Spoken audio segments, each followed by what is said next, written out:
Are you thinking of starting a nonprofit in 2022?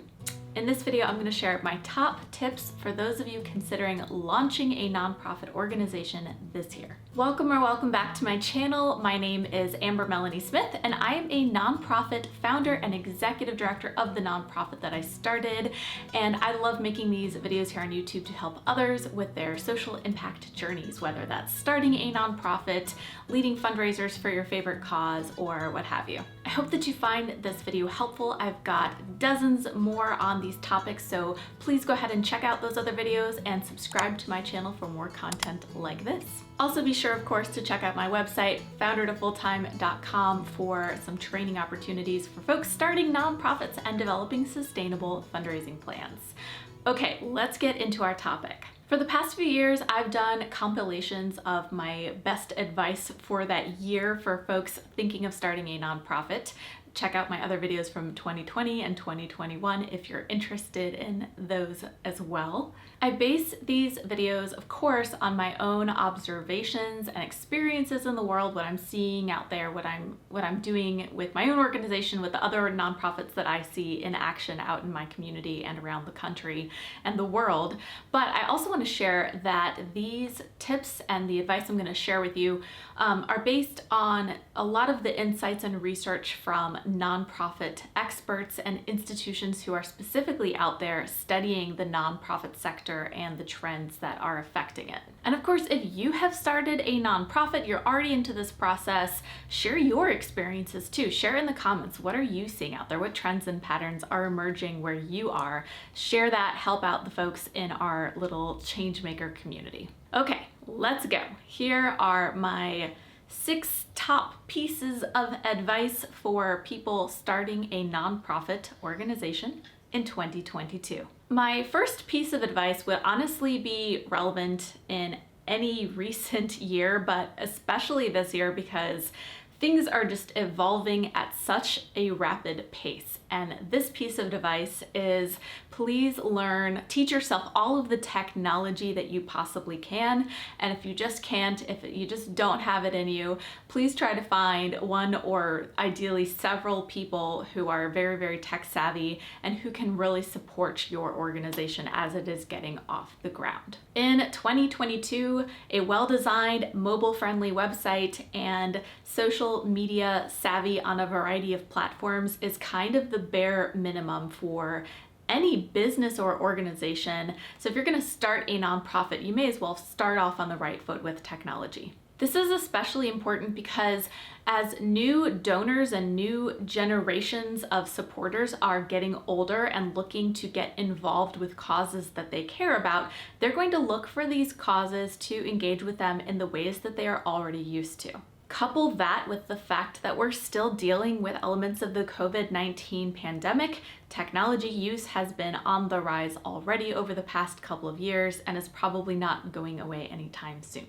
Okay, so if you're starting a nonprofit and you're not already someone who's extremely tech savvy, what are some of the top things that you might want to invest some learning and self-education on? As I mentioned before, basic website design and maintenance is key, social media engagement is key, but you're also looking at needing to be proficient in using online and virtual meeting software. Things like Zoom or Google Hangouts or any of the other plethora of platforms out there available for online meetings. Other things, though, include communicating with supporters in ways outside of email, such as messaging platforms or even via text. Creating and editing videos is becoming more and more important for great storytelling and fundraising effectiveness. Digital fundraising and donation platforms, live streaming, and a bunch more. Okay, my second piece of advice for folks starting a nonprofit in 2022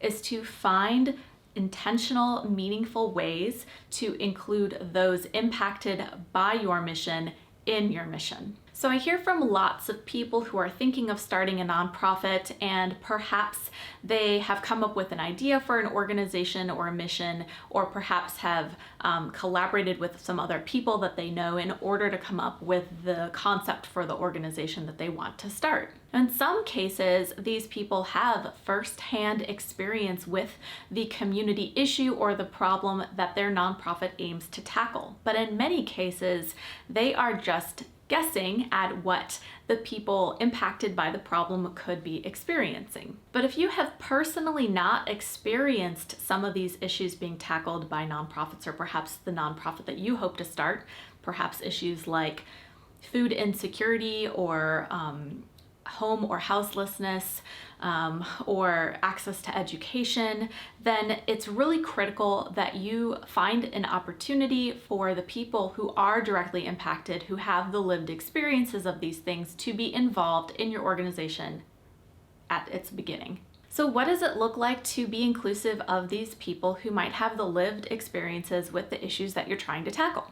Examples could include inviting them to serve on your board of directors, engaging them in focus groups or collecting feedback on their experiences, and getting their help writing a business plan, and of course keeping them engaged as equal and meaningful stakeholders along the way. Doing this is not just the right thing to do, but it also will make sure that your programs and solutions to the problems that you're trying to tackle through your nonprofit are designed really effectively and are going to actually meet the needs of those being served. And obviously the consequences of not doing it are possibly less effective programs, but also potentially lost funding opportunities as more and more funders look to organizations to be inclusive of the people affected by the problems in the community that those organizations are trying to solve. The third piece of advice for people who are thinking of or are starting a nonprofit in 2022 is to create a plan to engage volunteers in your organization's mission and operations from the very beginning of your business planning for the organization. Inviting people from the community to volunteer with your cause has so many benefits, and some are beyond the obvious benefits. The obvious benefit is, of course, that you have people with a variety of talents giving their time generously to complete activities for your cause and moving it forward in a meaningful way, hopefully. But there are two other benefits that people don't tend to think of right off the bat when they think of engaging volunteers. The first is that volunteers are one of your best marketing tools. Volunteers are much more likely to share their wonderful experiences with your organization with their friends and invite other people to get involved. So word of mouth is critical. In fact, nearly half of all new volunteers, new people who get involved with a nonprofit organization, do so because somebody they know invited them to do it or asked them to do it. So word of mouth is really important, even in today's digital age. And the second important reason to engage volunteers that is not necessarily intuitive for everyone is that more volunteers equals more potential donors, more fundraising success. The reason for that is that volunteers like to donate financially to the organizations that they are volunteering for.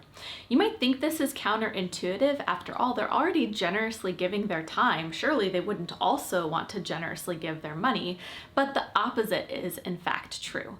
And this makes sense when you think about it because you're more likely to support a cause or an organization once you have established a bond, a relationship, and some sense of trust with that organization. You know what they're about, you know what things are like behind the scenes, so you're more likely to donate. I think it makes sense. And the latest Global Trends in Giving report even cited that as many as 85% of volunteers donate to the causes they are working with.